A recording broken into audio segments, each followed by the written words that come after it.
வணக்கம். நான் டாக்டர் சரண்யா, குழந்தைகள் நல மருத்துவர், மகிழ் மருத்துவமனை, அந்தியூர்.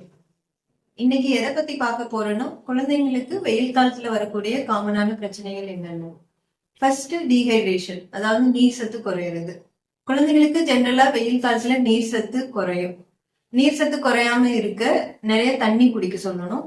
அது போக நீர் சத்து நிறைந்த ஆகாரங்கள், அதாவது வெள்ளரிக்காய், தர்பூசணி, நொங்கு, மோர், இளநீர், அந்த மாதிரியான ஆகாரங்களை எடுத்துக்க சொல்லணும். அடுத்து காமனா வரக்கூடிய நோய்கள் என்னென்ன அப்படின்னு பார்த்தா, வயிற்றுப்போக்கு, யூரின் இன்ஃபெக்ஷன் மற்றும் அம்மை. வயிற்றுப்போக்கு வராம இருக்க முடிஞ்ச வரைக்கும் வெளில சாப்பிட்றத அவாய்ட் பண்ணணும். அது போக குழந்தைங்களை ஹைஜீனிக்கா வச்சுக்கணும். அடுத்து யூரின் இன்ஃபெக்ஷன். யூரின் இன்ஃபெக்ஷன் வராம இருக்கிறதுக்கு குழந்தைங்களை நிறைய தண்ணி குடிக்க சொல்லணும். அம்மை அம்மை ஒரு குழந்தைகிட்ட இருந்து இன்னொரு குழந்தைக்கு பரவும். ஸோ இனிஷியல் 1 வீக் வந்துட்டு அந்த குழந்தைங்கிட்ட இருந்து கான்டாக்ட் இல்லாம பாத்துக்கணும்.